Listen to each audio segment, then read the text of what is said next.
Greetings, my dear viewer. You're on the channel The Price of Cheating. The channel is for those who appreciate traditional family values and condemn adultery.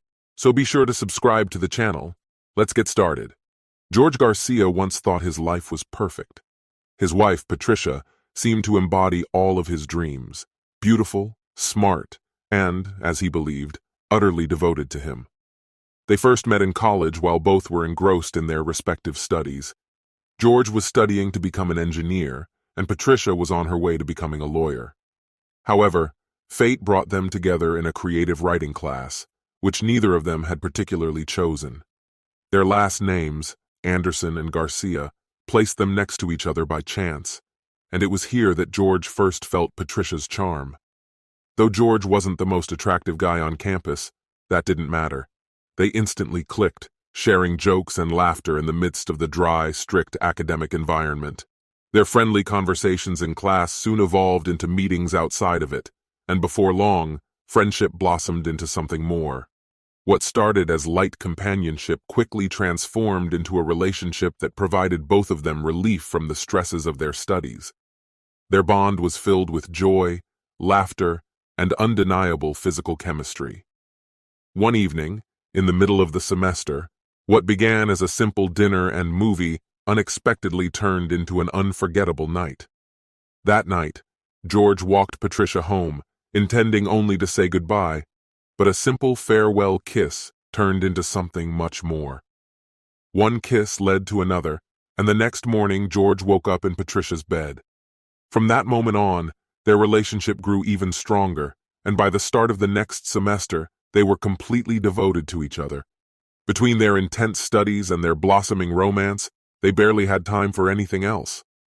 As time went on, their relationship only deepened. They began introducing each other to their families. Patricia joined George's family for Thanksgiving, and George spent Easter with Patricia's family. For Christmas, they decided to stay on campus, enjoying the solitude and each other's company.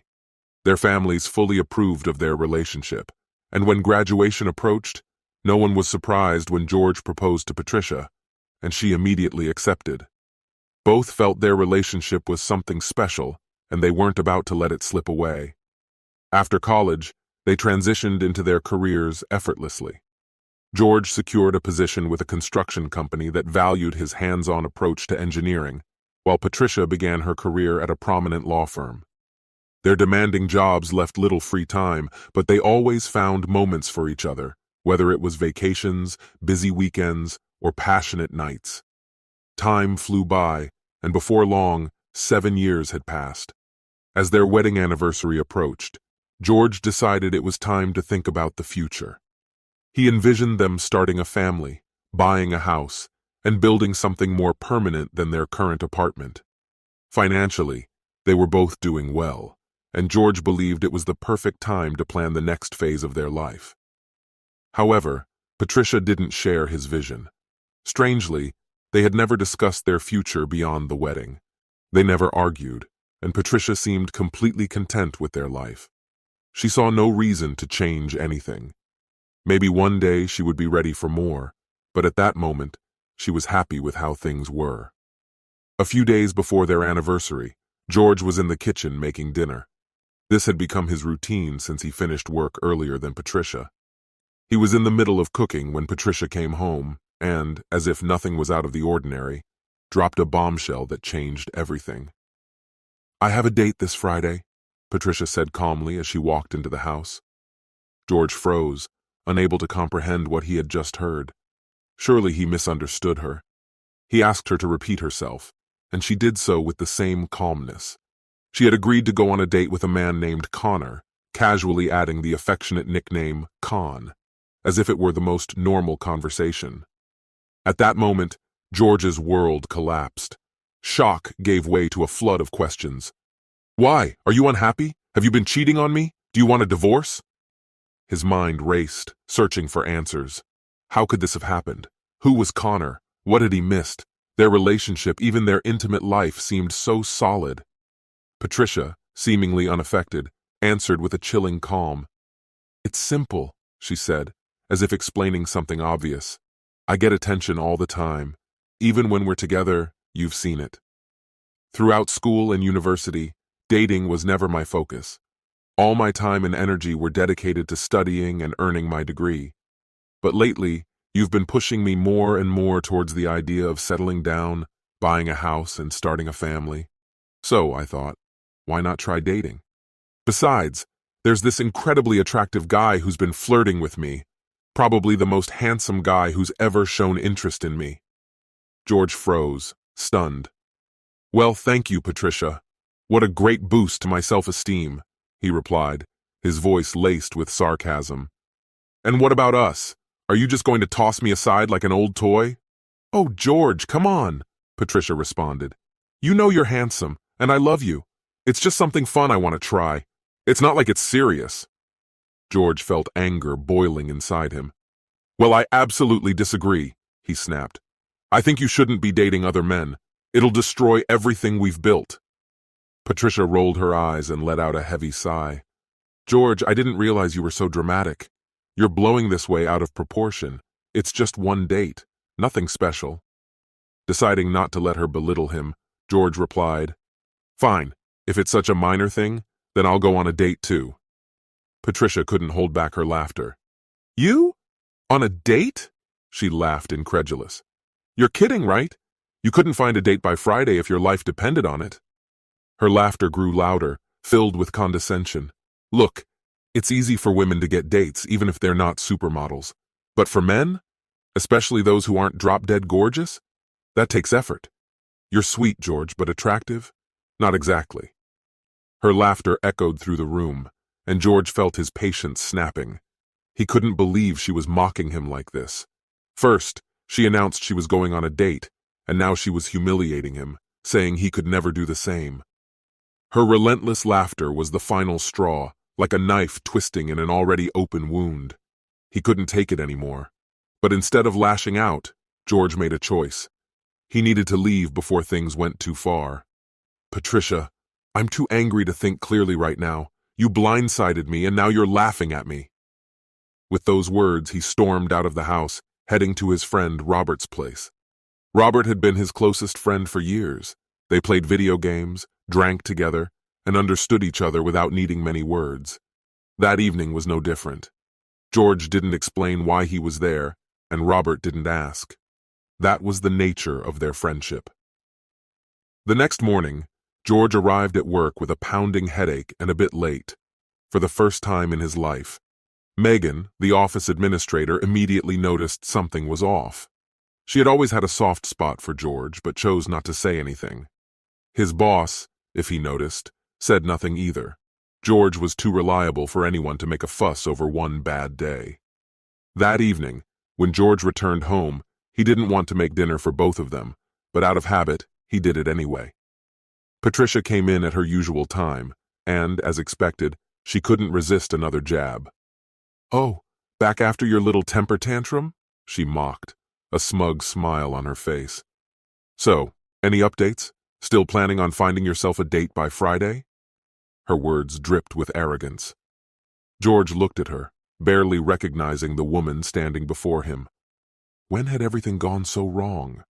Where had the love and joy in their marriage gone?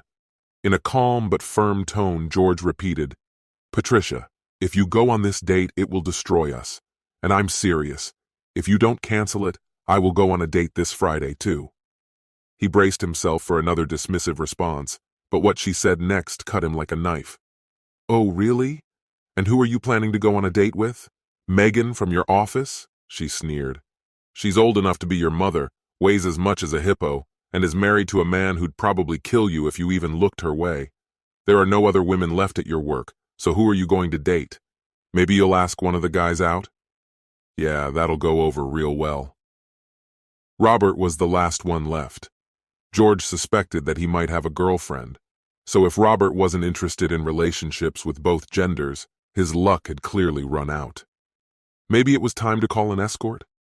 After all, paying for company wasn't really cheating, right?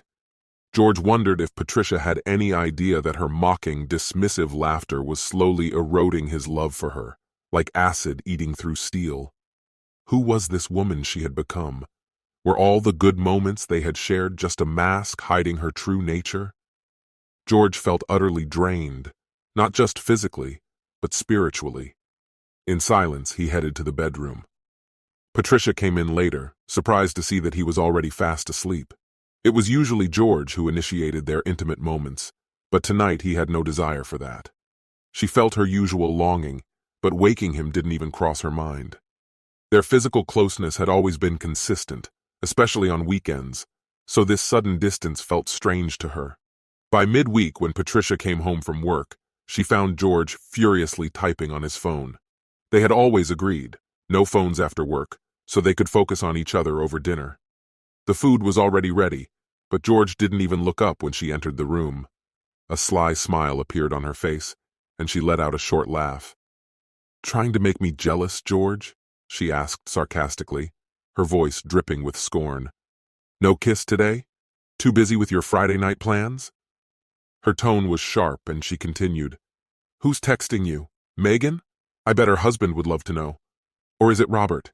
Are you two up to something, George?" Her laughter grew louder, turning into a cackle. Each mocking remark stabbed George in the heart like a knife. With every word, his feelings for her seemed to wither. He began to resent her more and more. Slowly, he raised his head from his phone. "Patricia, this has to stop." His voice was calm, but there was a weight to it. "You're destroying us with these jokes and barbs. If this keeps going, I'm warning you, our marriage won't survive." For the first time, Patricia fell silent. She shrugged, as if brushing it off. "Oh, George, relax. It's just one date. You'll survive. It's no big deal. I told you, I just want to know what it's like to go on a date with an incredibly attractive person. I've never done it, and I'm just curious." George's frustration grew. "We made vows to each other, Patricia. What we have is supposed to be special, and you're tearing it apart." He turned and went upstairs, leaving her alone in the kitchen, where the tension hung in the air. The next day, Patricia came home to an empty house. George arrived later, but something was different. His hair was freshly cut, styled in a way he hadn't worn it in years. It reminded her of when they first met, though she preferred his current look. Unable to resist, she made a sarcastic comment. "New haircut for your big night out?" she said with a smirk, deliberately making air quotes, then burst into laughter. "I'm sure Robert will appreciate it when you two meet on Friday." George completely ignored her, walked past, and headed to the bedroom to change. But what he saw in the bedroom only added fuel to the fire smoldering inside him.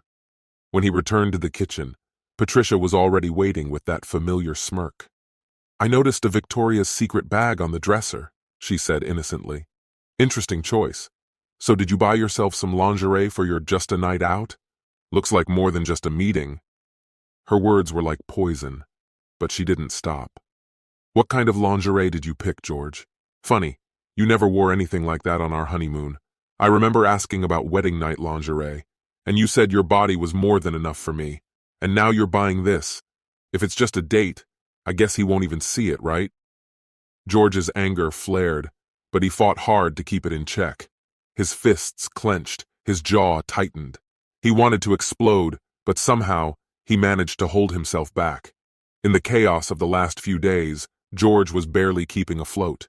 Patricia, whether blissfully unaware or completely indifferent to his inner turmoil, continued to behave as if nothing had changed. She seemed lost in her own thoughts, lightly smiling to herself. "You have to be a special kind of person," she said thoughtfully, her tone carefree, "to remain the most attractive guy."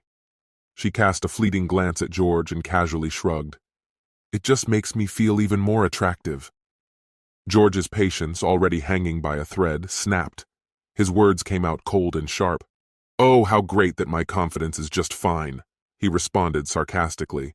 But Patricia kept going in the same vein. "It's so important for me to see you in your underwear, and now some random guy gets that pleasure on what you call just a date?" George's irritation reached its peak. "Let's get something straight, Patricia. This has gone too far. If you put something on for me tonight and cancel your date tomorrow, I might be able to get through this. But if you don't, if you really go on that date, we're done." Patricia giggled, completely ignoring the seriousness of his words. "You're always so desperate for intimacy," she waved dismissively. "I've waited all week, and this is the longest I've gone without it." It's always about you, isn't it? She continued, a challenge in her voice. I can do whatever I want, and I don't have to wear something just for you. George stared at her, his gaze hardening, making her squirm nervously under his scrutiny. After a tense pause, George finally spoke. If you go on that date on Friday, we will never make love again. With that, he turned and walked toward the bedroom, leaving her to ponder his ultimatum. Friday arrived, and as promised, George did nothing to prepare dinner. He was already making plans for himself when Patricia returned from work. She found him dressed to the nines. He wore a freshly ironed shirt and new trousers, looking even better than usual. This only intensified her irritation over their recent lack of intimacy. At one point, she considered making the first move, but her stubbornness won out. She wasn't going to be the one to initiate. Patricia had her own plans for the evening. She began getting ready for her date, noticing something odd in the apartment, but she dismissed it, too preoccupied with the excitement of meeting Ted to think much of it. George left, and soon after, Patricia also departed, meeting Ted at a trendy restaurant. Dinner went smoothly. Ted was charming and attentive, entertaining her all night. When dinner ended, Ted suggested continuing the evening at his place, and Patricia, without hesitation, agreed. She imagined an exciting, passionate night, but reality was far from her fantasy. As soon as they walked through the door, Ted's behavior shifted abruptly. He pushed her onto the couch and sneered, "Bet you love being easy prey." The words stung, and all her enthusiasm evaporated. She quickly slipped out of the situation, trying to preserve a shred of dignity. The night was still young, and going home would mean admitting defeat, so she went to her friend Emily's place. She spun a fabricated story about a fight with George, and Emily gladly welcomed her. They spent the night watching romantic comedies and drowning their frustrations in cheap wine. The next morning, Patricia woke up with a pounding headache, the hangover a harsh reminder of the previous night. Emily suggested they go shopping to clear their minds, and Patricia, in no rush to return home, agreed. When she finally got back, it was well past dinner. She expected to find George brooding, but instead, the apartment was empty. It was only then that she noticed what had been off all along. George's things were gone. His work boots weren't by the door, and his side of the dresser was cleared out. She smirked, shaking her head, deciding that this was just an overreaction on his part. "He'll come crawling back," she muttered, with his tail between his legs, begging to forget all about this. She also wondered how his own night had gone, quietly laughing at the thought. But by the following Saturday, her amusement had worn thin. George still hadn't returned, and there wasn't a word from him, not a single call or message. She briefly considered calling his parents or his friend Robert, but her pride stopped her. After all, George had left. If he wanted to come back, he could. He could call, text, or show up whenever he wanted.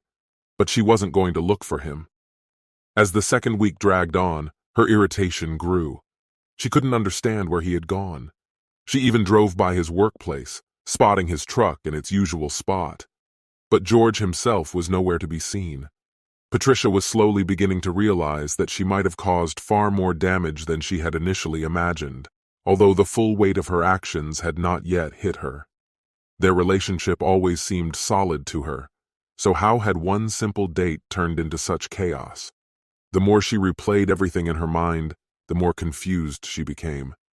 It had been 2 weeks since she casually mentioned to George that she had gone on a date with someone. 2 weeks since she had walked into the office and been blindsided by the news of the impending divorce. The shock was still fresh, and the word stunned didn't even begin to describe how she felt. Patricia had always thought George had a flair for drama, but now it was beginning to seem like he was just being irrational. Divorce over one date? It seemed utterly ridiculous. Moreover, he had left her a note, asking her to contact his lawyer if she had any questions about the divorce. The nerve! Patricia could barely believe it. Her thoughts drifted back to their shared history.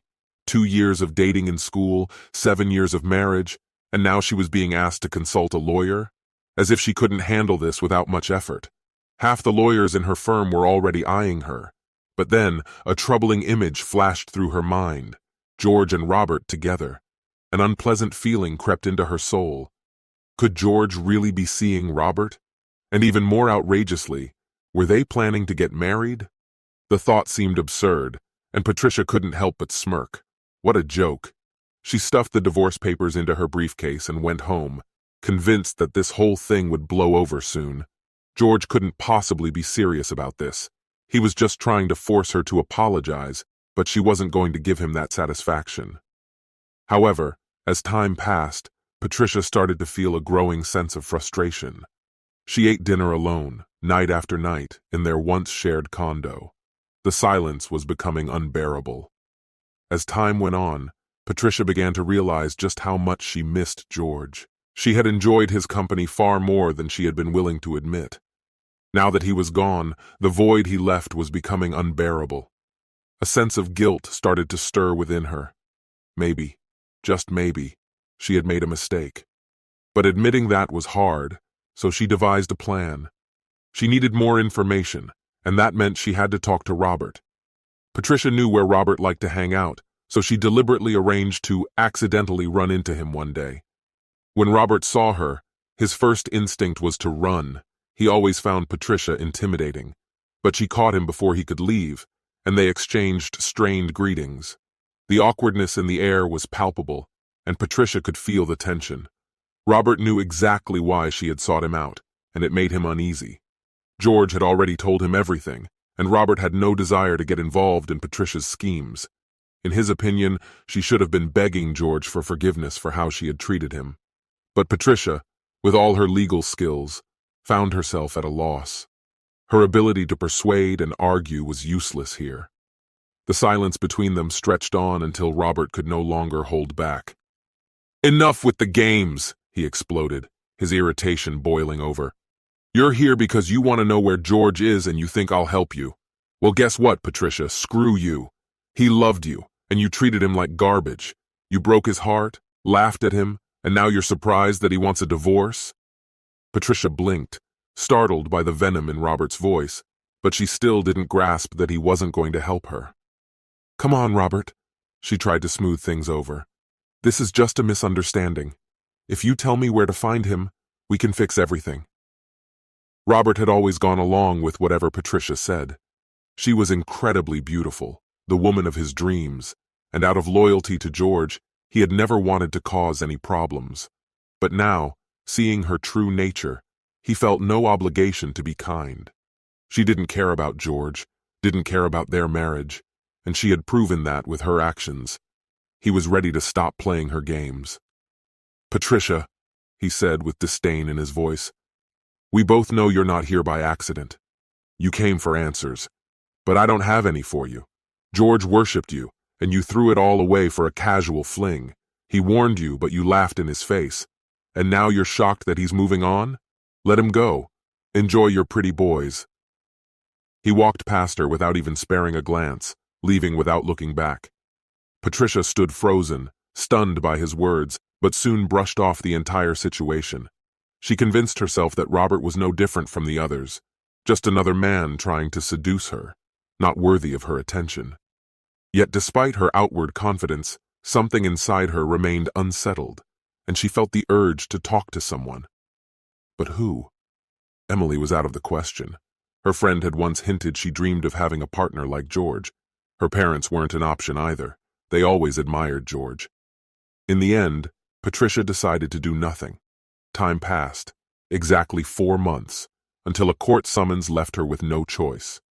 Reluctantly, she turned to a divorce attorney from her firm, one who specialized in divorces. After laying out her situation, the attorney advised her to proceed with the divorce. Though Patricia hesitated, clinging to a hope of saving the marriage, the barrage of legal questions soon made her position clear. "Have you spoken to your husband since he left?" the attorney asked. "No," she replied quietly. "Have you continued seeing Connor or anyone else?" "Not Connor." Her voice hardened. "He turned out to be a selfish jerk, but I have needs too." "Do you really think your husband wants to reconcile?" the attorney pressed. Patricia faltered. Doubts began creeping into her mind. She thought she might have destroyed something good, but still believed that if she spoke to George, they could fix things. In the end, she agreed to meet with him, though reluctantly accepted the inevitability of the divorce. However, the divorce attorney was puzzled. Was this the same Patricia rumored around the office? The woman supposedly always on the lookout for a new man? Now she seemed completely blind to the fact that George had emotionally checked out long ago. There was no chance he would come back, whether or not he had someone else. Patricia just didn't see it. When the day came, they met in George's attorney's office. Patricia thought he looked surprisingly good, while George couldn't help but notice how worn out she appeared. It was obvious. She hadn't been sleeping, had lost a lot of weight, and was clearly under immense stress. But despite all of that, Patricia still didn't grasp the full picture. So, after some polite small talk, she decided to ask George directly. "What does all of this mean, George? I went on one innocent date, and you're blowing it up to the point of filing for divorce?" she demanded. George sighed, tired of this conversation. She really didn't understand. "I warned you, Patricia. I told you this would destroy us." His tone was firm but calm. "Do you really think that date meant nothing? You didn't even sleep with the guy? What about the lingerie you wore for him, the one you never wore for me? You enjoyed flaunting yourself in front of him, just like you did with the others before him. You humiliated me, made me feel worthless, and I was the one you said you loved?" His voice grew slightly louder. "No, Patricia. You've always thought only about yourself. What you needed, what you could get. This marriage? It was never about us. And just so you know, that same Friday I went on a date too. It went well, really well. In fact, I'm planning to marry her as soon as the divorce is finalized. So sign the papers and let me go." George stood up, his words hanging in the air, and he left without looking back. Patricia sat in stunned silence, trying to process what had just happened. The full weight of the situation hit her. She had indeed ruined everything. But it was too late now. She had already agreed to the divorce, and when it was finalized, she left with half of the assets, including the apartment. Years passed. Patricia dated handsome men, went through failed relationships, and even dealt with some health issues. It was only after seeing a therapist that she realized the painful truth. She needed to grow up. By then, there were many regrets, but none weighed as heavily as the loss of George, the one man she had truly pushed away. Although she eventually met someone kind and reliable, nothing would ever compare to what she once had with George. This regret would haunt her for the rest of her life. Meanwhile, George's life moved on. He went on that fateful date, and by midweek he wasn't exchanging messages with Megan or Robert, but with someone else. Megan, one of his colleagues, had never liked Patricia. She was sharp-tongued and quick to judge people's characters. So when George, another colleague, came to work upset after a fight with Patricia, Megan immediately sensed that something had happened. Over lunch, George told her the whole story. Megan liked George, quite a lot. He wasn't like the other engineers, not arrogant or overconfident. As it turned out, Megan had a daughter 3 years younger than George. Soon, she gave him her daughter's phone number. That evening, George wasn't texting Megan or Robert, but Megan's daughter, which marked the beginning of a new chapter in his life. George soon learned that Abigail was single and thriving in her stable and well-paid career. Unlike him, she had an infectious smile that could light up any room, and there was no denying that she was very attractive. However, what mattered most to him was that she eagerly agreed to go on a date with him the following Friday. His wife, Patricia, was not a part of this new chapter in his life that he envisioned, and her absence from this date would definitively mark the changes in their relationship. Judging by the hints from Abigail's mother, nothing stood in their way. Abigail felt that George would make a wonderful companion for her, and her intuition proved to be right. Shortly after George and Patricia's divorce was officially finalized, he married Abigail.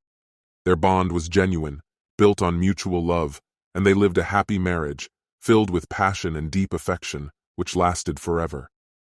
This concludes the story. If you like it, then put your powerful like and subscribe to the channel.